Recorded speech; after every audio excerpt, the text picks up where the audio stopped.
کائنات کی ہر چیز جل کے راکھ ہو جائے، راکھ ہو جائے۔ اللہ پردوں میں یہاں پر صحابہ کا اختلاف۔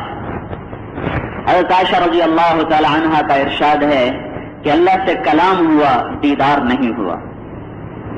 عبداللہ ابن عباس رضی اللہ تعالیٰ عنہ اور ان کے ساتھ دوسرے صحابہ کا ارشاد ہے کہ اللہ سے کلام بھی ہوا، دیدار بھی ہوا، دونوں ہوئے۔ لہذا اگر کچھ لوگ یوں کہیں کہ اللہ سے بات ہوئی، دیدار نہیں ہوا، تو ان کے پاس بھی دلیل ہے، ہم ان کو جھوٹا نہیں کہہ سکتے۔ اور جو یہ کہہ رہے ہیں کہ اللہ کا دیدار ہوا، ان کے پاس بھی حدیث پاک ہے، ان کو بھی بھائی بدعتی کہنا ٹھیک نہیں ہے اور ان کو غلط کہنا ٹھیک نہیں ہے۔ صحیح حدیثیں دونوں طرف ہیں۔ ہمارے قلبی وجدان کی بات یہ ہے کہ اللہ تعالیٰ نے اپنے نبی پر اپنی ذات کو کھولا اور سارے پردے اٹھائے اور اپنے سامنے کھڑا کیا۔ تو آپ اندازہ لگائیں، اگر اللہ اپنی ایک تجلی ڈالے تو کائنات جل کے راکھ ہو جائے۔ یہ نبی کتنے بڑے سینے کا مالک ہے جو اللہ کو آنکھوں سے دیکھ رہا ہے اور تجلیات کو پیتا جا رہا ہے، پیتا جا رہا ہے، پیتا جا رہا ہے۔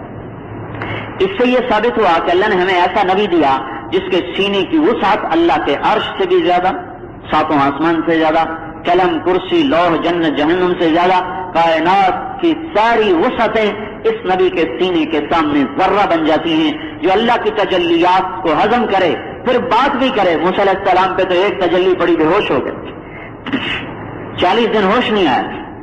ہمارا نبی پاک صلی اللہ تعالی علیہ وسلم تو ہوش و حواس میں بات کر رہے ہیں، خطاب ہو رہا ہے، گفتگو ہو رہا ہے۔ التحیات للہ والصلوات والطیبات، میرے مولا میری جان ہو، میرا مال ہو، میرا قول ہو، میری ہر بندگی تیرے لیے ہے۔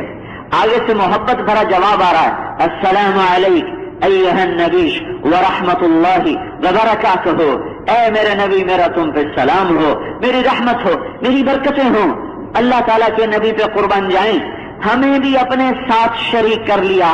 السلام علینا، یا اللہ میرے اوپر بھی ہو، وعلی عباد اللہ الصالحین، میری امت کے نیک بندوں پر بھی تیرا سلام ہو، انہیں بھی اپنے ساتھ یا اللہ شامل کر، انہیں بھی میرے ساتھ شامل کر دے، انہیں بھی۔ اتنی بات ہے، یہ سعادت صرف نیک لوگوں کے لیے آئی، جس کا ماتھا سجدے سے بیزار ہے، جس کے قرآن کی لذت سے نہ آشنا ہے، جس کی زبان سچ کی حلاوت سے محروم ہے، جس کی آنکھیں حیا کی سرما سلائی سے محروم ہیں، اس کے لیے یہ سعادت نہیں ہے کہ اللہ کے نبی کے ساتھ اس پر بھی سلام آئے۔ یہ انہی نصیب والوں کے لیے ہیں جن کے ماتھوں کے جھومر سجدے کا نشان ہے، جن کی آنکھوں کا سرما حیا ہے، جن کی زبان کا شہد سچائی ہے، صدق ہے، امانت ہے، جن کے جسم کا لباس تواضع ہے، عاجزی ہے، جن کے ہاتھوں کے گجرے حضور صلی اللہ علیہ وسلم کی مبارک زندگی کے طریقے ہیں۔ یہ وہ لوگ ہیں جو اللہ کے سلام میں اللہ کے نبی کے ساتھ شریک ہو گئے۔ اللہ سے بات بھی ہوئی، پتہ نہیں کیا ہوئی، راز و نیاز ہوا، یہ اللہ جانے، اس کا محبوب جانے۔ اس نبی کے ہاتھوں میں جو ہاتھ دے گا اس کی یہ بلند پرواز ہے۔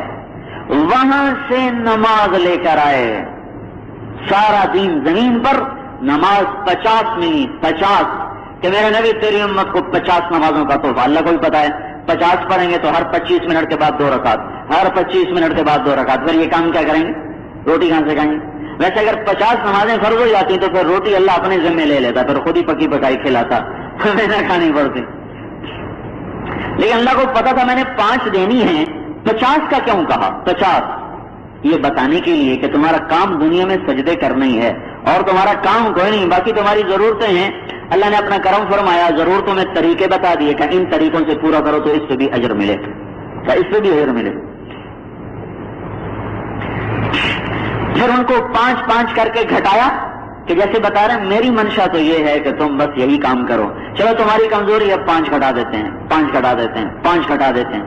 اللہ موسیٰ علیہ السلام کا بھلا کرے، وہ اللہ نے خود ہی کھڑا کیا راستے میں، موسیٰ علیہ السلام کو اللہ ہٹا دیتا تو پھر اللہ نے خود ہی کھڑا کیا، اور کہاں عرشوں سے نیچے ہے، چھٹے آسمان پر، چھٹے آسمان سے پھر واپس گئے سدرۃ المنتہا تک۔ یہ سارا آنا جانا چھٹے آسمان سے سدرۃ المنتہا تک تھا۔ موسیٰ علیہ السلام، یا نبی اللہ کم کروائیں، یہ کوئی نہیں پڑھیں گے، کم کروائیں یہ کوئی نہیں پڑھیں گے، کم کروائیں یہ کوئی نہیں پڑھیں گے، کرتے کرتے 5 رہ گئیں۔ موسیٰ علیہ السلام یا رسول اللہ کم کروائیں یہ کوئی نہیں پڑھیں گے۔ حضور نے فرمایا مجھے شرم آتی ہے، شرم آتی ہے، 5 کم ہو رہی ہیں، کہیں ساری نہ معاف ہو جائیں۔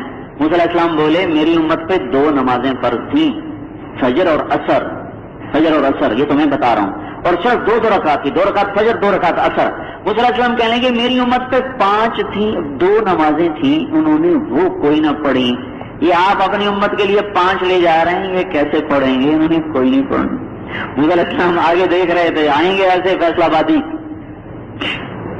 جو جمعے کو ٹوپی سر پہ رکھ کے آ جائیں گے، باقی 8 دن چھٹی، جیسے اللہ کی روٹی صرف 8ویں دن کھائی ہے، اللہ کا پانی صرف 8ویں دن پیا ہے۔ اور مجھے شرم آتی ہے۔ سدرۃ المنتہا پہ آپ کو ایک گلاس میں دودھ پیش کیا گیا، ایک گلاس میں شراب پیش کی گئی، آپ نے دودھ پسند فرمایا، کہا یا رسول اللہ آپ نے فطرت کا انتخاب فرمایا۔ اب میں تفصیل بتانے سے قاصر ہوں، پھر جنت دکھائی گئی، جہنم دکھائی گئی، آپ جنت کی طرف کو چلے تو ایک آواز آئی بڑی سریلی، آپ نے کہا یہ کیا ہے؟ مہک آئی، بڑی بڑی بڑی بڑی پیاری خوشبو آئی، آپ نے کہا یہ کیا ہے؟ کہا یہ جنت کی خوشبو ہے اور جنت کی دعا ہے۔ آپ نے کان لگائے تو جنت دعا کر رہی تھی، اللہم آتنی بما وعدتنی، اللہم آتنی بأہلی فقد قصر غرسی وحریری وسندسی واستبرقی وعبقریجی وذهبی وفضتی واکبابی واباریقی وصحافی ومائی ولبنی وعسلی وخمری اللہم طابت اسماری واضطردت انہاری واشتقت الى اولیائی فعجل الی بأہلی۔ یہ جنت دعا کر رہے تھے، اللہ میرے پھل پک گئے، میری نہروں کا پانی اچھل اچھل کے باہر کو جا رہا، میرا زیور، میرا ریشم، میرے جام، میرے آپورے، میری شراب، میرا دودھ، میرا شہد، میرا پانی، میرے محل، میرے پھل، میرے درخت، میری ہر چیز بے قابو ہو رہی ہے، یا اللہ نیک لوگوں کو جلدی بھیج۔ پھر ایک بدبو آئی اور ایک خوفناک آواز آئی، آپ نے کہا یہ کیا؟ کہا یا رسول اللہ یہ جہنم ہے، یہ اس کی بدبو ہے اور جہنم کی آواز، اللہم آتنی بما وعدتنی، اللہ دوزخیوں کو جلدی بھیج۔ فقد کثر حمیمی وغساقی وغسلیمی وسلاسلی واغلالی وقیودی اشتد حری وبعد قاری وعظم جمری ائتنی بأہلی۔ اللہ میرے انگارے موٹے ہو گئے، میرے گڑھے گہرے ہو گئے، میرا پانی کھول کھول اٹھا، میری زنجیریں آپس میں ٹکرانے لگیں، بیڑیاں، ہتھکڑیاں، انگارے، زنجیریں، سانپ، بچھو، اللہ پھٹ پڑے ہیں، اللہ بھیج جہنمیوں کو، بھیج جہنمیوں کو۔ یہ آواز سنتے جا رہے، پھر جنت کو دیکھا، جہنم کو دیکھا، ایک آدمی کو دیکھا اس کا پیٹ تھا کوئی ہماری مسجد کے گنبد سے بھی بڑا، اور اس کے